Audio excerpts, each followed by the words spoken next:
Nous sommes dans le hall numéro 3 avec Monsieur Pujol, la maison Pujol. Alors ça, c'est quelque chose d'exceptionnel. Vous avez envie d'agrandir votre maison et que ça fasse pas une sorte de verrue de plus. Là, c'est très esthétique. On appelle ça la surélévation de toiture et c'est une innovation qui fonctionne très bien. C'est pas Monsieur Pujol qui me dira le contraire. Bien entendu.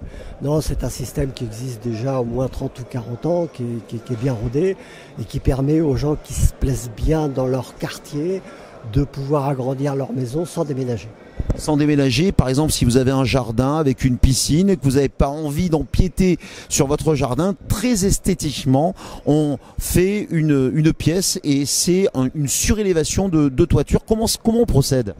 Tout à fait, c'est une surélévation de toiture et les travaux se passent sans que les gens déménagent. En fait, on travaille au-dessus de la maison, les gens continuent à vivre avec les inconvénients d'achafaudage certes, mais les travaux durent un maximum de 8 semaines, toutes prestations confondues. C'est-à-dire que rapidement, on obtient ce dont on avait envie au départ. Voilà. Alors quelle que soit bien sûr la grandeur de la maison, Monsieur Pujol, on peut avoir une pièce grande, moins grande, vous faites toutes les dimensions. On fait toutes les dimensions. La seule réglementation qui nous sert de support, c'est le réglementation administrative de la commune.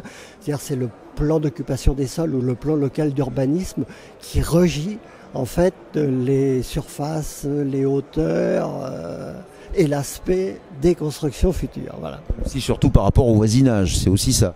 Tout à fait. Bien sûr, c'est vrai que le voisinage, mais c'est régi par le PLU, et c'est vrai que quand on fait un permis, il est assujetti au recours des tiers, ce qu'on appelle le recours des tiers, c'est-à-dire que même si on a un permis, des gens voisins peuvent effectivement un jour s'opposer au projet. Faut-il encore qu'ils aient des arguments valables. Enfin, ça se passe plutôt bien. Vous êtes situé à quel endroit ? Nous sommes situés à Béziers, dans la zone de Mercoran, c'est la zone qui est à la sortie de Béziers sur la route de Bézarieux. Qui est une zone d'activité qui fonctionne très bien avec tous ces professionnels. Monsieur Pujol, merci, c'est pas la première fois que vous êtes à la foire de Béziers, on s'était vu l'année dernière déjà. Ça fait, ouais, j'avais déjà fait un reportage avec vous l'an dernier, on est présent tous les ans.